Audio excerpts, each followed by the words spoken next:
Friends 10th standard quarterly எக்ஸாமுக்கான previous இயரில் நடந்த ஒரிஜினல் கொஸ்டின். குவார்டர்லி எக்ஸாமை பொறுத்த வரைக்கும் நீங்கள் என்ன ஸ்ட்ராட்டஜி ஃபாலோ பண்ணீங்க அப்படின்னா எக்ஸாமில் ஃபுல் மார்க் ஸ்கோர் பண்ணலாம். ஏன்னா இன்னும் நமக்கு ஒரு 20 days டைம் இருக்குது. அப்படிங்கிறனால எந்தெந்த கேள்விகள் படிக்கணும், எப்படி அடித்தா நீங்கள் ஃபுல் மார்க் வாங்கலாம் அப்படிங்கிறது நான் ஃபஸ்ட் சொல்லிடுறேன். ஒன் வேர்டை பொறுத்த வரைக்கும் புக் பேக் எல்லாத்தையும் தரவு பண்ணுங்கள். ஏன்னா நமக்கு 15 ஒன் வேர்டு அப்படின்னம்னா முதல் 11 ஒன் வேர்டாக கேட்குறாங்க.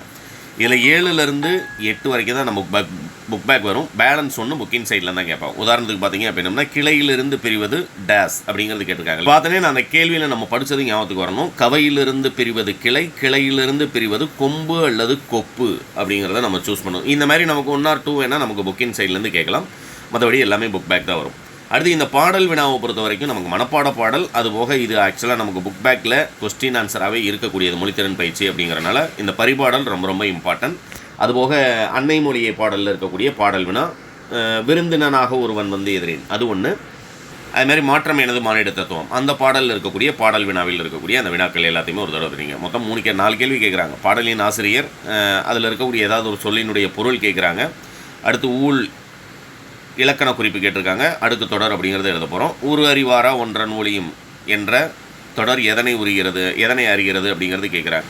ஊறு அறிவாரா ஒன்றன் ஒளி அப்படின்னம்னா பூமி அப்படிங்கிறத நம்ம என்ன செய்ய போகிறோம், எழுத போகிறோம். அடுத்தது பார்த்தீங்க அப்படின்னம்னா அப்படி கீழே 4 2 மார்க் கொஸ்டின் நீங்கள் அட்டன் பண்ணணும். அதில் 1 மனப்பாட பாடல் கண் என முடியும் கட்டாய வினா வந்துடுது, 1 விடைக்கேற்ற வினா மெத்தல் வந்துடுது. அப்போ குருவினா நம்ம எத்தனை படித்தோம் அப்படின்னம்னாலும் எக்ஸாமில் எழுத வேண்டியது 2 தான் சொல்லும்போது முதல் 2 இயலில் இருக்கக்கூடிய குருவினாக்கள் படிச்சிருந்தீங்க அப்படின்னம்னாலே எழுத வேண்டிய 1 நீங்கள் அட்டன் பண்ணிடலாம். ஒரு 4 கேள்வி சொல்கிறேன். சொல்வளத்தை உணர்த்தும் நெல்வகையினுடைய பெயர்கள். இயல் 2ல் மென்மையான மேகங்கள் துணிச்சலும் கருணையும் கொண்டு வானில் செய்யும் நிகழ்வுகள். 3வது மண்ணுஞ்சிலமே மணிமேகலை விளைவு முன்னும் நிலைவ முனிவாய் இதில் உள்ள காப்பியங்களுடைய பெயர்கள். 3ல் இருக்கக்கூடிய விருந்தினரை மகிழ்வித்து கூறும் முகமன் சொற்கள் யாவை. இந்த 4 கேள்வி படிச்சிருந்தீங்க அப்படின்னாலே 2 2 மார்க் நீங்கள் அட்டன் பண்ணிடலாம். அடுத்து நமக்கு மோஸ்ட் இம்பார்ட்டன்னா இந்த 5 2 மார்க் கொஸ்டின் மொழித்திறன் பயிற்சியில். இதில் பார்த்தீங்க அப்படின்னா இது இயல் 3ல் இருக்கக்கூடியது. மரத்தை வளர்ப்பது நன்மை வைக்கும், கல்வியே ஒருவருக்கு ஒன்றும் கிடையாது. அழகிய சிறந்த குளிர் தரும் அழகிய மரத்தை வளர்ப்பது நன்மை பயக்கும்,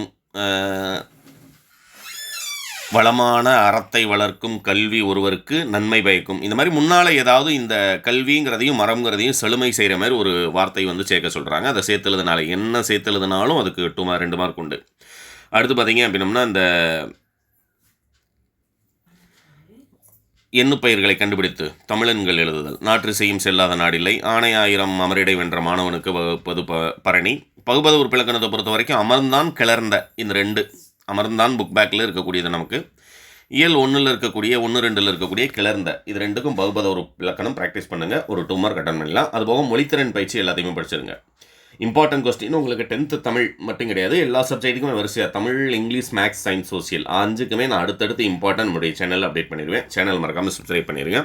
இப்போ நமக்கு அடுத்தது மினிமம் நான் ஓரளவுக்கு ஸ்லோ லேர்னர் சார், நான் பாஸ் பண்ணணும், எனக்கு இம்பார்ட்டன்ட் கொஸ்டின் மட்டும் சொல்லுங்கள் அப்படின்னா உங்களுக்கு நெடுவினால இம்பார்ட்டன்ட் இப்போ ப்ராக்டிஸ் பண்ணுறதுக்கு என்னென்ன அப்படிங்கிறது நான் இந்த வீடியோலேயே சொல்லிடுறேன். கடிதத்தை பொறுத்த வரைக்கும் மரம் இயற்கையின் வரம் என்னும் தலைப்பிலான கட்டுரை போட்டியில் கலந்து கொண்டு முதல் பரிசு பெற்ற, அதேமாரி கலையரசன் பட்டம் பெற்ற தோழனை வாழ்த்து மடல் இந்த 2 படிச்சிருந்தீங்க அப்படின்னாலே 1 உறுதியாக அட்டன் பண்ணிடலாம். இந்த 38ஆம் நம்பர் கேள்வியில் நம்ம அட்டன் பண்ணுறதுக்கு திருக்குறள் நெடுவினா நமக்கு புக் பேக்கில் இல்லை. ஆனாலும் நம்ம படிச்சிருக்க வேண்டியது ஒழுக்கமுடைமை அதிகாரத்தின் வாயிலாக வள்ளுவர் உரைப்பது, ஆள்வினை உடைமை அதிகாரத்தில் உள்ள கருத்துக்கள், அதுமாரி பெரியாரை துணைக்கோடல் இந்த 3 அதிகாரங்களில் இருக்கக்கூடிய 3 குறளுமே ஒரு தடவை படித்து வச்சுக்கோங்க. நெடுவினா எழுதும்போது உங்களுக்கு யூஸ்ஃபுல்லாக இருக்கக்கூடியது. அடுத்தது அப்படின்னு பார்த்தீங்கன்னா இயல் 3ல் இருக்கக்கூடிய இயல் 4 ஆக்சுவலாக இறைவன் இடைக்காடன் என்னும் புலவன் குறளுக்கு செவிசாய்த்த நிகழ்வு. நான் சொன்ன இந்த திருக்குறள், அதுபோக அந்த புலவன் இடைக்காடன் குறளுக்கு செவிசாய்த்த நிகழ்வு இந்த 2 படிச்சிருந்தீங்க அப்படின்னா எழுத வேண்டிய ஒரு 5 மார்க் கொஸ்டின் 38ஆம் நம்பர் நீங்கள் அட்டன் பண்ணிடலாம். அடுத்து அப்படியே கீழே வந்தீங்க அப்படின்னம்னா நெடுவினாவை பொறுத்த வரைக்கும் சங்ககால தமிழர்கள் விருந்தோம்பல் பண்பு இதை விட இம்பார்ட்டன்ட் தமிழ் நாட்டு வளமும் சொல்வளம் தொடர்புடையது என்பதனை இந்த 2 மட்டும் படிச்சுக்கோங்க. இதை பொறுத்த வரைக்கும் அன்னமையா மட்டுமே போதுமானது. இதில் பிரம்மம் கேட்டிருக்காங்க. நீங்கள் புயலிலே ஒன்று தோணியும் அன்னமையாவும் படிச்சிருந்தீங்க அப்படின்னம்னா ஒரு நெடுவினா அட்டன் பண்ணிடலாம். அடுத்து 45ல் வந்தீங்க அப்படின்னம்னா தமிழ் இலக்கிய வளம் இயல் 4ல் இருக்கக்கூடிய மொழிபெயர்ப்பு கலை வந்து கேட்டிருக்காங்க. இதுபோக சான்றோர் வளர்த்த தமிழ் 1 தான் நமக்கு கட்டுரை இருக்குது. அப்படிங்கிறனால சான்றோர் வளர்த்த தமிழ் 100% அதுதான் என்ன செஞ்சாகணும், கேட்டாகணும். இதுக்கு நாட்டு வளம் சொல்வளம், இதுக்கு அன்னமையா கோவலபுரத்து மக்கள், அதாவது இதுக்கு சான்றோர் வளர்த்த தமிழ் இந்த 3 படிச்சிருந்தீங்க அப்படின்னம்னாலும் கண்டிப்பாக 3 நெடுவனாவுமே உங்களால் அட்டன் பண்ண முடியும். இம்பார்ட்டன்ட் கொஸ்டின் வேணுமா வேணாமா அப்படிங்கிறது கீழே கமெண்ட் பண்ணுங்கள். இது போக ப்ரீவியஸ் இயரில் நடந்த ஒரு 6 டிஸ்ட்ரிக்டோட கொஸ்டின் பேப்பர் டிஸ்கிரிப்ஷனில் கொடுக்குறேன். அதில் ஏதாவது ஒரு 2 கொஸ்டின் டவுன்லோட் பண்ணி ப்ராக்டிஸ் பண்ணிங்கனாலே போதும். தாராளமாக நீங்கள் 100க்கு 100 மார்க் ஃபுல்லாக ஸ்கோர் பண்ணுறதுக்கே அது போதுமானதும். இந்த குவார்ட்டர்லி எக்ஸாமில் சென்டம் ஸ்கோர் பண்ணுறதுக்கு ட்ரை பண்ணிட்டீங்க அப்படின்னா அதுக்கப்புறம் என்ன வேலை நம்ம படிக்கணும் அப்படிங்கிறதும் உங்களுக்கு ஒரு ஐடியா கிடச்சிடும். கண்டிப்பாக அடுத்த எக்ஸாம் எல்லாத்துலேயுமே நீங்கள் சென்டம் தான். All the best.